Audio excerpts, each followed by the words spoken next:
गाली किसके लिए अपराध है? सत्ता के समर्थक लोगों के लिए या सत्ता से सवाल करने वालों के लिए? गाली किसके लिए अपराध है? आम नागरिक के लिए या बीजेपी के सिंबल पर चुनाव जीतकर संसद में पहुंचने वाले एक एमपी के लिए? गाली किसके लिए अपराध है? रुचिका सिंह के लिए या रमेश विधोड़ी के लिए? गाली देना देश में कब से अपराध हो गया?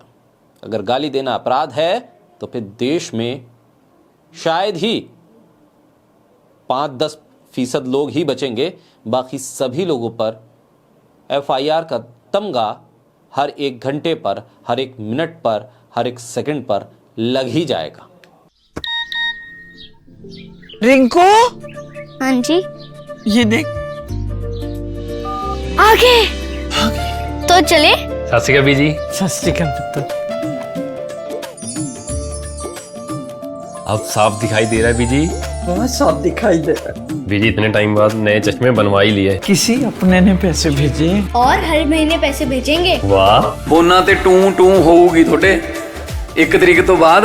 ਇਹ ਤੁਹਾਡੇ ਪੈਸੇ ਨੇ, ਇਹਦੇ ਨਾਲ ਕੋਈ ਅਮੀਰ ਨਹੀਂ ਹੋ ਜਾਣਾ ਤੁਸੀਂ। ਮਾਵਾਂ ਭੈਣਾਂ ਨੂੰ ਸਤਿਕਾਰ ਦੇ ਕੇ ਮੈਨੂੰ ਖੁਸ਼ੀ ਮਿਲਦੀ ਹੈ ਇਸ ਗੱਲ ਦੀ। मुख्यमंत्री माँ बेटी सत्कार योजना, आपका अपना भगवंत मान।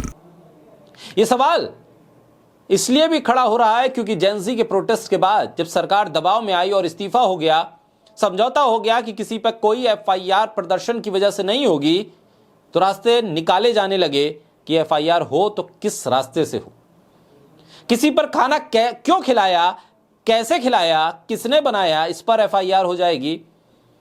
किसी से इस बात पर एफआईआर करवा दी जाएगी कि तुमने फलां को गाली दी थी, तुमने फला के लिए कोई बयान दिया था, कह दिया जाएगा कि साहब प्रोटेस्ट पर तो कोई भी एफआईआर नहीं हुई।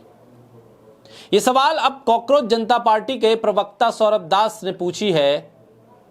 जवाब देने से पहले आप जरा उन घटनाओं को याद कीजिए जो संसद के भीतर घटित हुई और इस देश के चुने हुए सांसद ने इस देश के दूसरे चुने हुए सांसद को गाली दी। नतीजा क्या एक जैसा निकला? 23 जुलाई को दिल्ली के जंतर मंतर पर कॉकरोच जनता पार्टी के बैनर तले नीट पेपर लीक और परीक्षा अनियमितताओं के खिलाफ प्रदर्शन हुआ। इसी मंच से, इसी फोरम पर, इसी गैदरिंग में एक लड़की थी रुचिका सिंह। उसने प्रधानमंत्री के खिलाफ आपत्तिजनक टिप्पणी की, वीडियो वायरल हुआ। इस टिप्पणी पर हम समर्थन नहीं करते। किसी भी आपत्तिजनक टिप्पणी का, व्यक्तिगत टिप्पणी का हम समर्थन नहीं करते हैं, लेकिन सवाल यह है कि क्या यह टिप्पणी एफआईआर के स्टेज तक पहुंचने के काबिल थी? शिकायत दर्ज करवाई गई। गाजियाबाद की स्मृति सिंह ने नोएडा एक्सप्रेसवे थाने में बीएनएस की धारा 352, 353(1) और 356 के तहत एफआईआर हुई। 0 एफआईआर दर्ज की गई। मामला दिल्ली पुलिस को ट्रांसफर हुआ। रुचिका के परिवार पर दबाव इतना बना कि वो अपना घर छोड़कर लापता हो गए, गायब हो गए। सीजेपी प्रवक्ता सौरभ दास ने पुलिस प्रशासन के इस रुख को पूरी तरह से गैर कानूनी और डराने वाला बताया। उनका कहना है कि सिर्फ आपत्तिजनक भाषा बोलने पर किसी को क्रिमिनल केस में फंसाना गलत परंपरा है। सवाल है कि क्या यह कानून सबके लिए बराबर है? चलिए थोड़ा पीछे आते, पहुंच जाइए सितंबर 2023 में।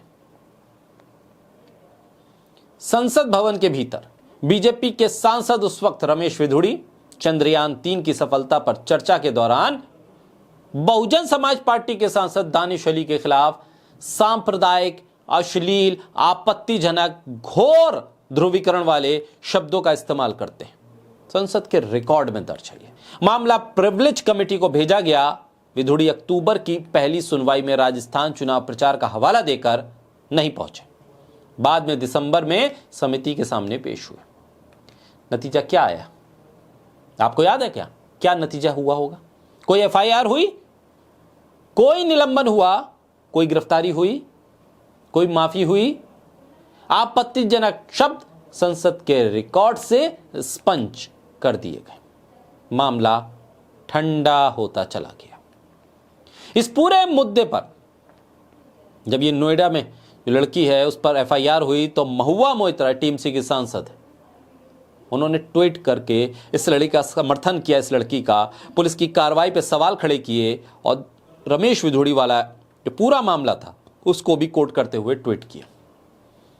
एक तरफ एक आम नागरिक जिस पर पुलिस प्रशासन 3 धाराएं और सामाजिक बहिष्कार तक की नौबत आ गई, दूसरी तरफ एक सत्तारूढ़ दल का सांसद जिसे संसद के भीतर घटिया भाषा बोलने पर भी सिर्फ चेतावनी ही मिली।